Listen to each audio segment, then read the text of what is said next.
మేడ్చల్ జిల్లా బోడుప్పల్ మున్సిపల్ కార్పొరేషన్లోని Congress party senior నాయకులు మీడియా సమావేశం నిర్వహించారు. మేడ్చల్ జిల్లా బోడుప్పల్ మున్సిపల్ కార్పొరేషన్లోని కాంగ్రెస్ పార్టీ సీనియర్ నాయకులు మరియు ఫెడరేషన్ చైర్మన్ రాపోలు రాములు తన కార్యాలయంలో మీడియా సమావేశం నిర్వహించారు. ఈ సమావేశంలో రాములు మాట్లాడుతూ టీఆర్ఎస్ పార్టీ నాయకులు పార్లమెంట్ ఎన్నికలలో ప్రజలను ఓట్లు అడిగే అర్హత కోల్పోయారని దుయ్యబడ్డారు.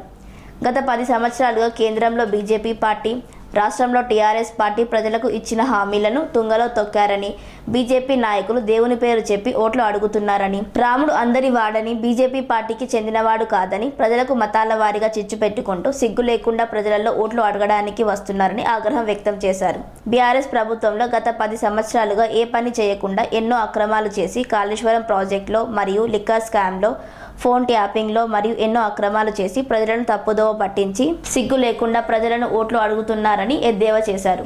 ఈ రెండు పార్టీలను బొందపెట్టి కాంగ్రెస్ పార్టీ ఎంపీ అభ్యర్థులను భారీ మెజార్టీతో గెలిపించాలని ప్రజలను కోరారు. ఈరోజు భారత పార్లమెంటుకు ఎన్నికలు జరగబోతూ ఉన్నాయి. ఈ రోజున దేశంలో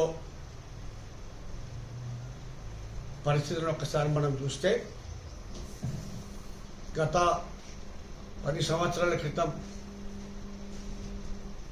మోడీ గారు దేశ ప్రధాన మంత్రి కాకముందుకు ఎలక్షన్ సమయంలో వారి మేనిఫెస్టోలో కొన్ని విషయాలు భారత ప్రజలకు వారు తెలియజేయడం జరిగింది.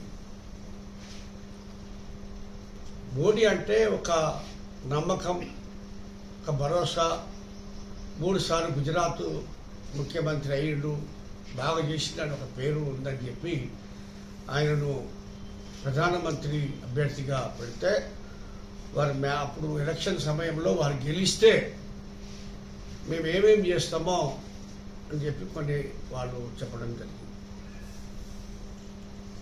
ఈ రోజున ఇక్కడ మేడ్చల్ మల్కాజ్గిరి జిల్లాలో మల్కాజ్గిరి పార్లమెంటు నియోజకవర్గంలో ఈటల రాజేందర్ గారిని పంపించారు. ఈటల రాజేందర్ గారు యాక్చువల్గా వాళ్ళకి కరీంనగర్ నుంచి అక్కడ చేయకుండా అక్కడ ఒకసారి అక్కడ ప్రజలు తిరస్కరిస్తే అక్కడ కాల్చి వాత పెడితే ఇక్కడికి వచ్చారు. అదేవిధంగా బీఆర్ఎస్ నుంచి రావి లక్ష్మారెడ్డి ఇంకా అదైతే ఆయన బలిపశువు చేస్తూ ఉన్నారు. బీఆర్ఎస్ వాళ్ళకు అభ్యర్థులు దొరక్క డమ్మీ అభ్యర్థులను పెట్టి మోడీతోని లోపాయకార ఒప్పందం చేసుకొని డమ్మీ అభ్యర్థులను పెట్టి వీళ్ళ ఓట్లను కూడా బీజేపీకి వేసి బీజేపీని గెలిపించాలని ఒక లోపాయకార ఒప్పందం వాళ్ళు కుదుర్చుకున్నారు. ఈటల రాజేందర్ గారు అక్కడ నేను బాగా అభివృద్ధి చేసిన, నేను తెలంగాణ ఉద్యమకారుని అని చెప్పి మరి ఆయన మంత్రిగా చేసిండు. ముఖ్యమంత్రిగా ఒకసారి వైద్య ఆరోగ్య శాఖ మంత్రిగా చేసిండు. మొన్న ఓడిపోయిన తర్వాత మళ్ళీ ఇక్కడికి వచ్చి నేను పార్లమెంటుకు పోటీ చేస్తా, మీకు న్యాయం చేస్తా అని చెప్పి చెప్తున్నాను. ఈటల రాజేందర్ గారు మంత్రి హోదాలో అక్కడ ఉన్నటువంటి అధికారులను ప్రలోభపెట్టి, అధికారులను భయపెట్టి అక్కడ హుజురాబాద్లో దళితులను భూములు, అదేవిధంగా పేద వర్గాల భూములన్నీ కూడా లాక్కుంటారని చెప్పి పెద్ద ఎత్తున అప్పట్లో అధికారులు నిర్ధారించడం జరిగింది. ఎవరైతే ప్రశ్నిస్తే వాళ్ళందరినీ కూడా సుమారు 17 కుటుంబాలను, దళిత కుటుంబాల మీద కేసులు పెట్టి వాళ్ళని జైళ్ళలో పడేసిన పరిస్థితి కూడా ఈటల రాజేందర్ గారికి ఉంది. దాన్ని వాళ్ళ భార్య, పిల్లలు, వాళ్ళ తల్లులు వచ్చి ఆయన ఎమ్మెల్యేగా ఉన్నప్పుడు, మంత్రిగా ఉన్నప్పుడు మా పిల్లల మీద పెట్టిన కేసులను విత్డ్రా చేయండి, మా పిల్లల్ని రక్షించండి, మా పిల్లలను జైల్లో పంపకండి అని చెప్పి ఆ రోజు వచ్చి కాళ్ళు పట్టుకున్న ఆయన కనికరం కదలలేదు. నిన్న కాక మొన్న ఉప్పల్లో ప్రెస్ క్లబ్లో అక్కడ బాధితులందరూ కూడా వచ్చి ఆయన చేసిన అరాచకాల గురించి ఉప్పల్ ప్రెస్ క్లబ్లో వాళ్ళు సమావేశం పెడితే అక్కడ కూడా బీజేపీ గుండాలను పంపించి వాళ్ళ మీద దాడులు చేసి వాళ్ళను విపరీతంగా కొడితే వాళ్ళందరూ కూడా వాటి మీద పోలీస్ స్టేషన్కి వెళ్ళిరు, కేసు బుక్ అయ్యి. ఈయన చరిత్ర మొత్తం కూడా ఇదే విధంగా ఉన్నది. కానీ వాళ్ళకి తెలియదు అనుకుంటున్నాను, ఇక్కడ తెలియదు. కాబట్టి నేను ఈటల రాజేందర్ గారు మళ్ళీ ఒక మాట అంటూ ఉన్నారు, బీజేపీ వాళ్ళు అంటూ ఉంటారు, బీఆర్ఎస్ వాళ్ళు కూడా అదే అంటూ ఉన్నారు. 100 రోజులు అయింది కాంగ్రెస్ పార్టీ అధికారంలోకి వచ్చి, హామీ లీక పూర్తి కాలేదు అని చెప్పి, హామీ లీక చేయలేదు, మోసం చేసిరని, కాంగ్రెస్ మోసకారి పార్టీ అని, నెరవేర్చలేదని చెప్పి మరి కరువు తీసుకొచ్చింది కాంగ్రెస్, వచ్చింది కరువు వచ్చింది అని చెప్పి కూడా కొన్ని మాటలు చెప్తా ఉన్నారు. మేము మా పార్టీ అధికారంలోకి వచ్చి రేవంత్ రెడ్డి గారు ముఖ్యమంత్రి అయిన తర్వాత ఈరోజే తెలంగాణ స్వాతంత్రం వచ్చింది అని చెప్పి ప్రజలందరూ కూడా ఎంతో సంతోషంగా ఉన్నారు. ప్రగతి భవన్లోకి ఎవరికి రానిచ్చినవా కేసీఆర్? ఎవడైనా నీ ప్రజలను కలిసినవా ఈ 10 సంవత్సరాల కాలంలో? ఏ ప్రజలు ఇబ్బందులు ఉంటే వచ్చి కలిసినవా? పోయి పరామర్శించినవా? రైతులు ఆత్మహత్యలు చేసుకుంటే పరామర్శించినవా? నిరుద్యోగులు ఆత్మహత్యలు చేసుకుంటే పరామర్శించినవా? కొండగట్టు అంజన్న దేవాలయంలో బస్సు బోల్తామని అనేక మంది చనిపోతే రాష్ట్ర ముఖ్యమంత్రి హోదాలో అక్కడ ఎందుకు వెళ్ళలేదని చెప్పి నేను ఈ సందర్భంగా అడుగుతా ఉన్నాను. అదేవిధంగా స్కూల్ బస్సు రైల్వే ట్రాక్ ఢీకొని అక్కడ అనేక మంది పిల్లలు చనిపోయితే ఒక రాష్ట్ర ముఖ్యమంత్రి హోదాలో అక్కడ ఎందుకు కనీసం వెళ్ళి నువ్వు పరామర్శించలేదని చెప్పి నేను కేసీఆర్ని అడుగుతా ఉన్నాను. నువ్వు ఫామ్ హౌస్లో ఉండి ఒక రాజరిక పాలన, ఒక దొరపాలన, ఒక నియంత పాలన నిర్వహించి ఈరోజు అంటా ఉన్నాడు, నేను నిప్పు కణికై మళ్ళా ఉద్యమిస్తా అంటున్నాడు. ఈ తెలంగాణ ఉద్యమం కాదు కేసీఆర్. అప్పట్లో తెలంగాణ రావాలి, తెలంగాణ వస్తే నీళ్లు, నిధులు, నియామకాలు, మా ఉద్యోగాల్లోకి వస్తాయని అనేక మంది యువకులు రోడెక్కి వాళ్ళు ప్రాణాలు తీసుకొని ఆత్మహత్యలు చేసుకుంటే ఇలా తెలంగాణ వచ్చింది. ఇంకా ఏదో నువ్వు తెలంగాణ సెంటిమెంట్ రెగల్చడానికి ప్రయత్నం చేస్తావు. నీ అన్నీ కూడా పోయినాయి. అసలు నువ్వు వచ్చి తెలంగాణ పర్వంతం పోయింది. మొదటిసారి ఒక మహిళను తీసుకుపోయి తిహార్ జైల్లో పెట్టినటువంటి తెలంగాణ మహిళ మన గౌరవం ఏడుందని నేను చెప్పి కేసీఆర్ని అడుగుతా ఉన్నా. కాబట్టి కేసీఆర్ని ఎవరు నమ్మే పరిస్థితి లేదు. ఇకపోతే బీజేపీ విధంగా దేశవ్యాప్తంగా 100 స్మార్ట్ సిటీలు, ఆధునీకరణ పట్టణాలు మేము కడతాము అని చెప్పి చెప్పడం జరిగింది. రైతుల ఆదాయాన్ని రెట్టింపు చేస్తా అన్నాడు. మరి ఎంతమంది రైతులు దేశంలో ఆదాయాలు రెట్టింపు అయ్యిందో దానికి సమాధానం చెప్పాలి. అదేవిధంగా పంజాబ్లోని రైతులు సుమారు 15 నెలల పాటు ఢిల్లీ నడి వీధుల్లో వాళ్ళ నల్ల చట్టాలు, వ్యవసాయ నల్ల చట్టాలు తీసుకొచ్చి రైతు వ్యతిరేక చట్టాలను తీసుకొస్తే వాళ్ళు అక్కడ ధర్నాలు చేసి ఉద్యమాలు చేసి సుమారు 700 మంది రైతులు చనిపోయినరు. దానికి మీరు బాధ్యత వహించవలసిన అవసరం ఉన్నది. దానికి ముందు సమాధానం చెప్పండి. దానికి మీరు సమాధానం చెప్పండి. ఎందుకు ఆ రైతులు 700 మంది సాగు కారకులు మీరు కాదా అని చెప్పి నేను ఈ సందర్భంగా అడుగుతా ఉన్నా. అదేవిధంగా ఇంకొక మాట మీరు చెప్తా ఉంటారు, బేటీ బడావ్ బేటీ బచావ్, బేటీ బడావ్ బేటీ బచావ్, భారత మాతాకి జై అంటారు. ఓకే, బేటీ బడావ్ బచావ్ అన్నప్పుడు మణిపూర్లో నిన్నగాక మొన్న అక్కడి మహిళలను దాడులు చేసి కొట్టి చంపి బట్టలు ఇడిపేసి నడి రోడ్డు మీద నడిపించింది మీరు కాదా, మీ ప్రభుత్వం కాదా అని చెప్పి నేను అడుగుతా ఉన్నా. ఇదేనా మీరు బేటీ బడావ్ బేటీ బచావ్ అన్నది? అదేవిధంగా అత్రాజ్ జిల్లాలో, ఉత్తరప్రదేశ్లో అత్రాజ్ జిల్లాలో ఒక దళిత మహిళను రేప్ చేసి, నలుగురు వ్యక్తులు రేప్ చేసి హత్యలు చేసి ఆమె నాకే కోస్తే, అరిస్తే నాకే కోసి కనీసం శవాన్ని కూడా ఇయ్యలేనటువంటి పరిస్థితి మీరున్న రాష్ట్రంలో జరిగిందా లేదా? ముందు దానికి సమాధానం చెప్పండి. ఆ తర్వాతనే మీరు ఓట్లు అడగండి. అదేవిధంగా గారిని మీరు కూడా అంటా ఉన్నారు, మోసం చేసిర్రు, హామీలు నెరవేర్చలేదని. మేము మా సంగతి మేము చెప్తాం, మాకు ఇంకా చాలా టైం ఉంది. ఇప్పటికే కొన్ని నెరవేర్చినాం.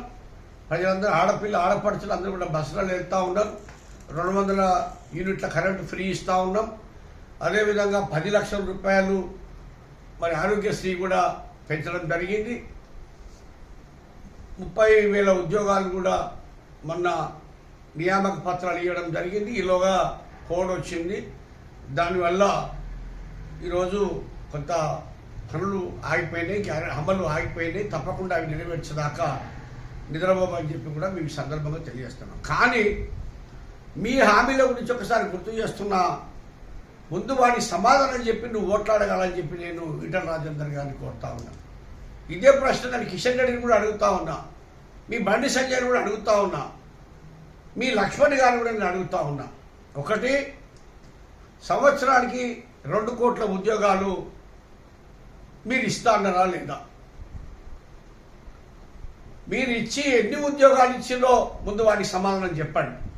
ప్రజలకు సమాధానం చెప్పండి, నాకు కాదు. అదేవిధంగా నల్లధనం అంతా విదేశాల్లో ఉంది, విదేశాల్లో ఉన్నది. అదంతా తీసుకొస్తా, ఆ డబ్బులంతా తీసుకొస్తా. మీరు ఖాతాలు ఓపెన్ చేయండి, మీరు జన్ ధన్ ఖాతాలు ఓపెన్ చేయండి. ప్రతి అకౌంట్లో ప్రతి వ్యక్తికి నేను 15 లక్షల రూపాయలు మీ అకౌంట్లో వేస్తా అని చెప్పిండు. మీ ఆదాయం పెంచుతా అన్నాడు. మరి ఎవరి ఆదాయం పెంచడం, దానికి ముందు సమాధానం చెప్పండి.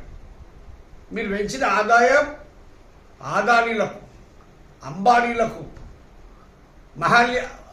మాల్యాలకు మీరందరూ కూడా ఆదాయం వాళ్ళకు పెంచారు.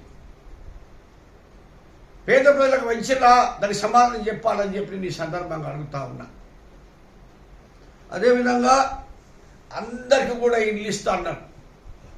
దేశంలో కూడా ఇల్లు లేని వాడు ఎవడు కూడా ఉండకూడదు, మేము మొత్తం ఇల్లు కట్టిస్తా అని చెప్పి ఆ రోజున మోడీ గారు మీ మేనిఫెస్టోలో పెట్టడం జరిగింది.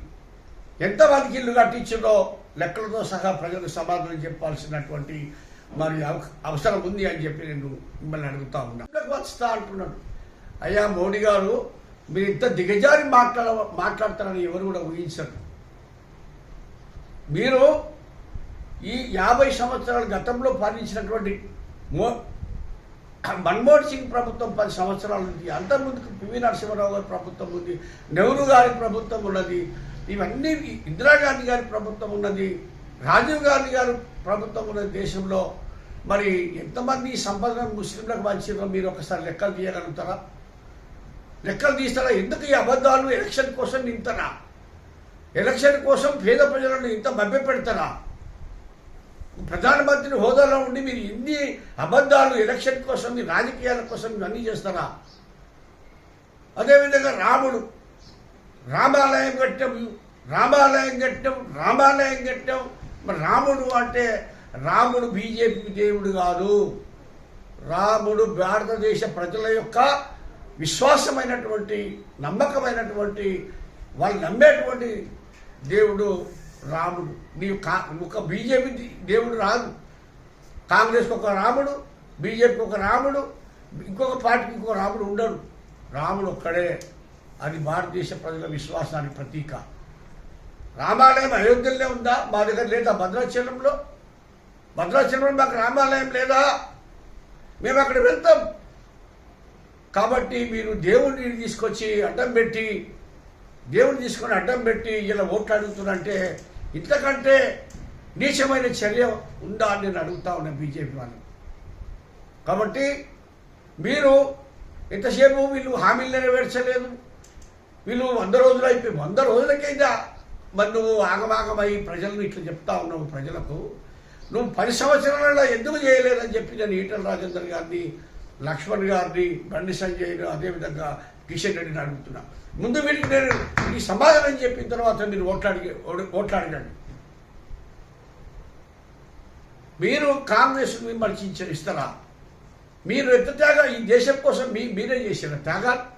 మీ ఇట్లా ఎంతమంది చనిపోయారు చెప్పండి. మోతీలాల్ నెహ్రూ నుంచి ఈ దేశం స్వతంత్రం కోసం పోరాడినటువంటి వ్యక్తి, జవహర్లాల్ నెహ్రూ జైల్లో ఉన్నటువంటి పరిస్థితి, ఇందిరాగాంధీ ఈ దేశం కోసం ఆహుతి అయిపోయింది, రాజీవ్ గాంధీ దేశం కోసం ఆహుతి అయిపోయింది, త్యాగాల కుటుంబం సోనియా గాంధీ 2 సార్లు ప్రధానమంత్రి అయ్యే అవకాశం ఉన్నా ఆయన పదవిని త్యాగం చేసి ఈ రోజున ఆ మన్మోహన్ సింగ్ గారికి అప్పచెప్పడం జరిగింది. ఇది కదా కాంగ్రెస్ అంటే. కాంగ్రెస్ త్యాగము. పదవుల కోసం ఏనాడు పాకులాడలేదు. ప్రజల కోసం పార్టీ ఉంటుంది కాంగ్రెస్ పార్టీ ఎప్పుడైనా. ఇతర మతస్థులకు సంబంధించిన చర్చిల మీద దాడులు, ముస్లింల మీద దాడులు, మైనార్టీల మీద దాడులు చేసి ఇలా అరాచకం సృష్టించారు. కనీసం మీ ప్రధానమంత్రి మరి ఎందుకు అక్కడ వెళ్ళలేదు? మా నాయకుడు రాహుల్ గాంధీ గారు వెళ్తే ఆయనకు అక్కడ పర్మిషన్ ఇవ్వకుండా అరెస్ట్ చేసినటువంటి మీరు కాదా? ఇది సమాధానం చెప్పాల్సినటువంటి మరి ఉన్నది అని చెప్పి నేను ఈ సందర్భంగా అడుగుతా ఉన్నాను. సమాధానం చెప్పండి, ఆ తర్వాతనే మీరు ఓట్లాడకండి. కాబట్టి అదేవిధంగా నిరుద్యోగం చూస్తే ఈరోజు ఎంత భయంకరంగా ఉంది అంటే, రష్యాలో, గాజాలో, ఇరాన్లో అక్కడ యుద్ధం జరుగుతూ ఉంది. యుద్ధం జరిగితే అక్కడ సైనికులందరూ కూడా షార్టేజ్ అయితే మన దగ్గర హర్యానాలో, ఉత్తర భారతదేశంలో మరి రిక్రూట్మెంట్ సెంటర్లు పెడితే మన ఇక్కడి వాడు అన్ఎంప్లాయీస్ ఎవరైతే నిరుద్యోగులు ఉన్నారో లైన్ కట్టిన అక్కడికి. ఆ లైన్ కట్టినప్పుడు అక్కడ వాళ్ళు చాలామంది ప్రెస్ మిత్రులు అడిగారు, ఏమయ్యా అక్కడ యుద్ధం జరుగుతూ ఉంది, మీరు ఎందుకు అక్కడ వెళ్తారు అంటే, మాకు ఇక్కడ ఉంటే ఉద్యోగాలు లేవు, మేము ఇక్కడ ఉండి మా భార్య పిల్లల్ని బతికించుకునే పరిస్థితి ఉన్నాము, అక్కడ మేము చనిపోయిన పనులే ఆ బతికినన్ని రోజులు కొన్ని పైసలు పంపించి మా వాళ్ళకి ఇంత తిండి పెడతామని చెప్పి వాళ్ళు ప్రాణ త్యాగాన్ని కూడా సిద్ధపడ్డారంటే ఎంత భయంకరంగా నిరుద్యోగం ఉందో ఈసారి మీరు దీనికి ఒకసారి అర్థం చేసుకోవాలి ప్రజలు కూడా. అందరి కారకులు మీరు కాదా అని చెప్పి నేను అడుగుతా ఉన్నా. అదేవిధంగా అధిక ధరలు ఇలా చూడండి, రేట్లు ఏ విధంగా ఉన్నాయి. సామాన్యులు కొని తినలేని పరిస్థితులు ఇలా దేశంలో ఉన్నాయి. పెట్రోల్ ఆ రోజు 50 రూపాయల పెట్రోల్ ఇలా 120 రూపాయలు చేసిన మీ ప్రభుత్వం కాదా అని నేను అడుగుతా ఉన్నా.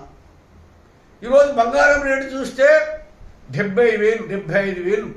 ఇలా సామాన్యులు ఒక తులం బంగారం కొనుక్కొని పెళ్లి చేసుకునే పరిస్థితి ఈ దేశంలో ఉందా? మీరు కల్పించినా దీనికి ముందు సమాధానం చెప్పండి. మీరు ప్రతి రేటు, నిత్యావసర రేట్లు ఇవన్నీ కూడా మీరు చేస్తున్నా లేదా? ఇంకా మీరేమంటున్నారు? మొన్న మోడీ గారు, ప్రధానమంత్రి గారు ఒక మాట చెప్పారు నిన్ననే, కాంగ్రెస్ అధికారంలోకి వస్తే మీ ఇల్లు గుంజుకుంటారు, మీ బంగ్లాలు గుంజుకుంటారు, మీ పుస్తమెటలు గుంజుకుంటారు అని చెప్తా ఉన్నాడు. భారత్ జోడో యాత్ర పెట్టి నార్త్ ఇండియాలో, ఉత్తర భారతదేశంలో కాశ్మీర్ నుంచి కన్యాకుమారి వరకు ఆయన ఏ విధంగా ప్రజా సమస్యలు తెలుసుకుంటూ ముందుకు పోతా ఉన్నాడు. మణిపూర్కి వెళ్తే మీరు అరెస్ట్ చేయలేదా? ఆయన రానియకుండా చేయలేదా? మీరు ఒక ప్రధానమంత్రి ఎందుకు వెళ్ళలేదు? అంత దాడులు జరుగుతూ ఉంటే, అంత మానభంగాలు జరుగుతూ ఉంటే, అని అనేకమైన చర్చిలు దహనమవుతూ ఉంటే, భజనలు దహనమవుతూ ఉంటే ఎందుకు మీరు దీన్ని ఆపలేదు? దానికి సమాధానం చెప్పండి. అదేవిధంగా మీ ఎంపీ అంటాడు, అయోధ్య ఎంపీ లల్లు సింగ్, అదేవిధంగా కర్ణాటక ఎంపీ అనంతకుమార్ హెగ్డే, అదేవిధంగా నాగ్పూర్ ఎంపీ జ్యోతి సింధు, మీరు అంటూ ఉన్నారు మాకు 400 సీట్లు ఇవ్వండి, మేము భారత రాజ్యాంగాన్ని మార్చేస్తాం, లౌకికవాదం అనే పదాన్ని తీసేస్తామన్నారు. అంటే మీకు తెలియకుండానే వీళ్ళు ఇట్లా మాట్లాడుతుండ్రా? మీ పార్టీ విధానం అది అవునా కాదా? మీరు భారత రాజ్యాంగాన్ని మార్చి ఏం చేయాలనుకుంటున్నారు? సెక్యులర్ పదాలు తీసేస్తే ఈ దేశంలో ఉన్నటువంటి ముస్లిమ్స్ ఎక్కడ పోవాలి? ఈ దేశంలో ఉన్నటువంటి క్రిస్టియన్స్ ఎక్కడ పోవాలి? ఈ దేశంలో ఉన్నటువంటి శూద్రులు ఎక్కడ పోవాలి? సిక్కులు ఎక్కడ పోవాలి? అదేవిధంగా బౌద్ధులు ఎక్కడ పోవాలి? మత మైనారిటీలు ఎక్కడ పోవాలి? వీళ్ళందరికీ మీరు రాజకీయం కోసం ఒక హిందూ రాష్ట్రం, హిందుస్థాన్, ఒక పాకిస్తాన్ లాగా ఇది ఒక హిందుస్థాన్ చేస్తారు. మరి మిగతా వాళ్ళు ఇది లౌకిక దేశం, అనేక మతాలు, అనేక కులాలు, విభిన్న సంస్కృతి కలిగిన భారతదేశం. ఇది భిన్నత్వంలో ఏకత్వం ఉండేటువంటి దేశం. ఇది ఈ దేశాన్ని విచ్ఛిన్నం చేస్తా అంటే ఎవరు ఒప్పుకోరు, ఖబర్దార్ అని చెప్పి నేను చెప్తా ఉన్నా. కాబట్టి మీరందరూ కూడా ప్రజల కోసం ఖచ్చితంగా ప్రజలారా మీరందరూ కూడా గమనించండి. ఇలా ఉత్తర భారతదేశంలో వాళ్ళ జెండాలు మేఘాలయలో, హర్యానాలో, పంజాబ్లో, అదేవిధంగా అక్కడ చాలా రాష్ట్రాల్లో వారి జెండాలను కూడా ఇలా తీసి కాలబెడతా ఉన్నారు. మోడీ గారు అంటా ఉన్నారు, అది యోగి మీ ఉత్తరప్రదేశ్ ముఖ్యమంత్రి గారు ఒక మాట అన్నారు, మీరు చూడండి. ప్రజలందరూ కూడా ఆలోచన చేసి మీరు బీజేపీని ఇక్కడి నుంచి తరిమేయకపోతే ఈ దేశంలో ఉన్నటువంటి ముస్లింల పరిస్థితి బాగుండదు, ఈ దేశంలో ఉన్న క్రైస్తవుల పరిస్థితి బాగుండదు, ఈ దేశంలో అంబేద్కర్ వాదుల యొక్క పరిస్థితి బాగుండదు, రాజ్యాంగ నిపుణుల యొక్క పరిస్థితికి విఘాతం కలుగుతుంది, ప్రమాదం ఏర్పడుతుంది, అసలు దేశ సమగ్రతకే ప్రమాదం ఏర్పడే పరిస్థితి ఉంది. కాబట్టి మీరందరూ కూడా ఆలోచన చేసి ఈ దేశం నుంచి, ఈ రాష్ట్రం నుంచి, ఈ ప్రాంతం నుంచి, మల్కాజ్గిరి పార్లమెంట్ నుంచి బీజేపీని తరివేయాలని చెప్పి ఈ సందర్భంగా నేను తెలియజేస్తాం. సెలవు తీసుకుంటాం. కాంగ్రెస్ పార్టీ ఇప్పుడు ఉన్న ముఖ్యమంత్రి గారు నిన్న మొన్న యాదాద్రి గుట్టకు అట్లా పోయినప్పుడు, ప్రచారంలో పోయినప్పుడు 2 లక్షల రుణమాఫీ రైతులది ఆ దేవుని సాక్షిగా నేను 15 తారీఖు వరకు, ఆగస్టు 15 తారీఖు లోపల నేను చేస్తా అని అంటున్నాడు. మరి ఇది ఓటమికి భయంతో చేస్తున్నారని బీఆర్ఎస్ వల్ల వాదన. దీని మీద మీ అభిప్రాయం? నేను ఏమంటా ఉన్నా, దేవుడు అంటే ప్రజల యొక్క విశ్వాసం, నమ్మకం. ప్రజలకు ఒక విశ్వాసం ఉంది. వీళ్ళు ఏం చెప్తా ఉన్నారు? ప్రతిపక్ష పార్టీ బీజేపీలు, అదేవిధంగా బీఆర్ఎస్ వాళ్ళు రుణమాఫీ చెయ్యరు అంటే ఈ ఎలక్షన్ కోడ్ ఎట్లా చేస్తారు? కాబట్టి ప్రజల విశ్వాసం, ప్రజలు నమ్ముకుంటారు కాబట్టి నమ్మకం సాక్షిగా, భగవంతుడి సాక్షిగా తప్పకుండా తప్పకుండా చేస్తారు. ఆగస్టు 15 లోపల ఖచ్చితంగా 2 లక్షల రుణమాఫీ చేసేది ఖాయం, రైతులను ఆదుకునేది ఖాయం. అదేవిధంగా కౌలు రైతులకు కూడా న్యాయం చేసే విధంగా తప్పకుండా, అదేవిధంగా వరికి 500 బోనస్ కూడా ఇచ్చేది 100% కాంగ్రెస్ పార్టీ నెరవేరుస్తుంది. కాంగ్రెస్ పార్టీకి బీజేపీ ప్రత్యక్ష పార్టీ లేకపోతే బీఆర్ఎస్ మీరు పోటీగా ఉన్నారనుకుంటున్నారు? బీఆర్ఎస్ ఉంది. ఎక్కడ బీఆర్ఎస్కి అభ్యర్థులు లేరు కదా. బీఫామ్లు ఇస్తారు, ముఖంలో వాడేసి వెళ్ళిపోతున్నారు కదా, తీసే చెత్తబుట్టలు వేసి వెళ్ళిపోతున్నారు కదా. కాబట్టి బీజేపీతోనే మాకు ఇక్కడ పార్టీ. బీఆర్ఎస్ అనేది జీరో. బీఆర్ఎస్కి ఎవరు నమ్మడు. బీఆర్ఎస్లో డమ్మి క్యాండిడేట్లను పెట్టి, ఎందుకంటే కవిత అరెస్ట్ అయింది కదా, కవిత నిలిపించుకోవడానికి బీఆర్ఎస్ వాళ్ళు, బీజేపీ వాళ్ళు ఒక రహస్య ఒప్పందం కుదుర్చుకున్నారు. నువ్వు డమ్మి అభ్యర్థులను పెట్టుకో, మాకు ఓట్లు వేపియండి, మేము కవితను రిలీజ్ చేస్తాము అనేది ఒక రహస్య ఒప్పందం. కాబట్టి వాళ్ళు ఖచ్చితంగా వాళ్ళ రహస్య ఒప్పందంతో డమ్మీ అభ్యర్థులను పెట్టి ఈ విధంగా కుట్రతో జరుపుతున్నటువంటి కార్యక్రమం. మేడ్చల్ మల్కాజ్గిరి కాన్స్టిట్యున్సీలో ఇప్పుడు ఈటెల రాజేందర్ గారు స్థానికుడు కాదని కాంగ్రెస్ వాళ్ళు అంటున్నారు. మరి ఇప్పుడున్న కాంగ్రెస్ పార్టీకి వెళ్ళి నిలబడ్డటువంటి మన సునీత మహేందర్ రెడ్డి గారు కూడా తాండూరుకి వెళ్ళి వచ్చింది కదా, ఆమె కూడా లోకల్ కాదని వీళ్ళు అంటున్నారు. దీని మీద మీ అభిప్రాయం? తాండూరు రంగారెడ్డిగిరిలో భాగమే. రంగారెడ్డిగిరిలో తాండూరు కూడా ఒక భాగమే. అంటే రంగారెడ్డి జిల్లా వాస్తవ్యురాలు, నివాసురాలు సున్నితమైన. మరి ఈటెల రాజేందర్ ఏ జిల్లా? కరీంనగర్ జిల్లా. అదేవిధంగా బండారి రాగిడి లక్ష్మారెడ్డి ఏ జిల్లా? వరంగల్ జిల్లా. పూర్వపు వరంగల్ జిల్లా.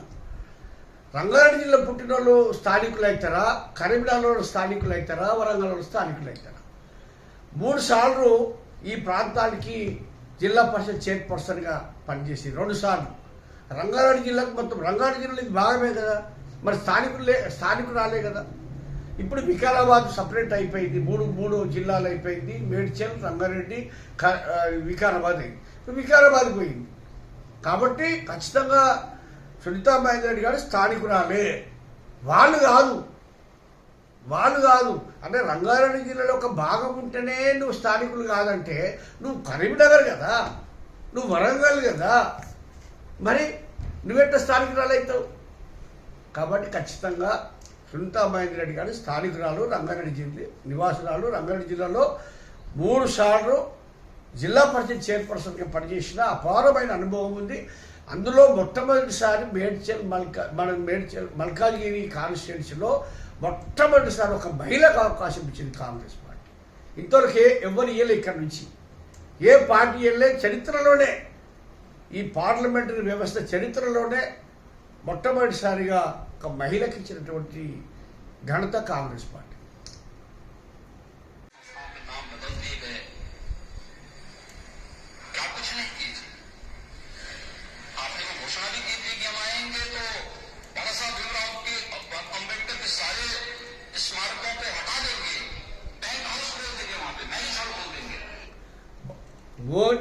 యోగి గారు ఏమంటున్నారంటే, నన్ను ప్రధానమంత్రి చేస్తే భారతదేశంలో ఉన్నటువంటి బాబాసాహెబ్ అంబేద్కర్ యొక్క విగ్రహాలన్నీ కూడా తీసేస్తానంటున్నారు.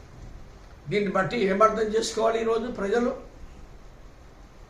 అంటే మీరు గెలిచి ప్రజల కోసం ఉన్నారు, ప్రజల కోసం పనులు చేస్తారా, ఈ మహనీయుల యొక్క విగ్రహాలు తొలగిస్తారా? ఈరోజు ప్రజలందరూ కూడా ఆలోచించి ఓటు వేయాలని చెప్పి నేను మనం చేస్తూ ఉన్నాం. ఒక ఆయన వచ్చి మసీదు గులగొడతా అంటాడు, ఒక ఆయన వచ్చి చర్చిని గులగొడతా అంటాడు, ఒక ఆయన వచ్చి భారత రాజ్యాంగాన్ని మార్చేస్తా అంటారు, ఒక ఆయన వచ్చి బాబాసాహెబ్ అంబేద్కర్ విగ్రహాలన్నీ కూడా తీసేస్తా అంటాడు. అసలు ఏంది బీజేపీ విధానం? విచ్ఛిన్నకర దేశాన్ని ఏం చేయాలనుకుంటున్నారు? ఈ దేశం ఒక్క నిర్మించింది కాదు, కొన్ని లక్షల ప్రాణాలు పోయి ఈ దేశం ఇంత ఉన్నది, కొన్ని వేల మంది త్యాగాలు చేస్తే ఈ దేశము ఈ విధంగా ఉంది. కాబట్టి ఈరోజు తెలంగాణ ప్రజలారా మీరందరూ కూడా ఆలోచన చేయండి. బీజేపీ మతాన్ని అడ్డు పెట్టుకొని కులాలను రెచ్చగొట్టి, మతాలను రెచ్చగొట్టి విచ్ఛిన్నకర మరి పరిస్థితిని తీసుకురాబోతా ఉన్నది. ఇంత రేటు, గతంలో ఇంత రేటు ఎప్పుడైనా బంగారం రేటు 75,000 అయిందా? పెట్రోల్లో 120 రూపాయలు అయిందా?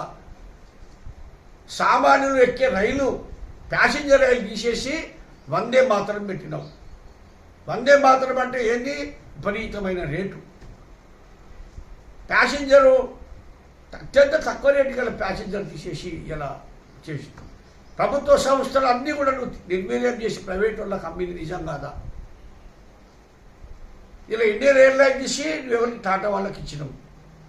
హిందుస్థాన్ పెట్రోలియం, అదేవిధంగా LIC of India, Vizag steel plant, ఇవన్నీ కూడా ప్రైవేట్ వ్యక్తుల చేతిలో పోతా ఉన్నాయి. కాబట్టి ప్రజలారా మీరందరూ కూడా ఆలోచించండి. మళ్ళీ కనుక మోడీ ప్రధానమంత్రి అయితే అక్కడ ఎలక్షన్ జరగవు. ఒక రష్యా లాగా, ఒక చైనా లాగా, ఒక దక్షిణ కొరియా లాగా ఎలక్షన్ లేకుండా భారత రాజ్యాంగాన్ని మార్చే పరిస్థితి ఉన్నది. కాబట్టి మీరు అందరూ కూడా ఆలోచించి బీజేపీని ఈ దేశం నుంచి తరిమి కొట్టాలని చెప్పి డిమాండ్ చేస్తా ఉంటారు. అనురాగానికి అమ్మ ఆదర్శం, ఆరోగ్యానికి Shri Sai homeo stores and clinic. అనుభవం, అర్హత, అంకిత భావం కల డాక్టర్లచే చికిత్స. అన్ని రకాల ఆరోగ్య సమస్యలకు నమ్మకమైన ఎంపిక Shri Sai homeo stores and clinic. Diabetes, కీళ్ల నొప్పులు, సయాటికా, వెన్నుముక సమస్యలు, థైరాయిడ్, నిద్రలేమి, మానసిక సమస్యలు, ఋతు సమస్యలు, అన్ని రకాల దీర్ఘకాలిక వ్యాధులకు ప్రత్యేక హోమియో వైద్యం. అందరికీ అందుబాటులో అంతర్జాతీయ హోమియో వైద్యం Sri Sai homeo stores and clinic. మీ ఆరోగ్య సమస్య ఏదైనా ఇప్పుడు పరిష్కారం సాధ్యం. సైడ్ ఎఫెక్ట్ లేని వైద్యంతో సంపూర్ణ ఆరోగ్యం కొరకు సంప్రదించండి Sri Sai homeo clinic and stores, Bhavani Nagar, Ambedkar Nagar road, old Alwal, Secunderabad. సంప్రదించాల్సిన ఫోన్ నంబర్స్ 9000751751 మరియు 9000422525.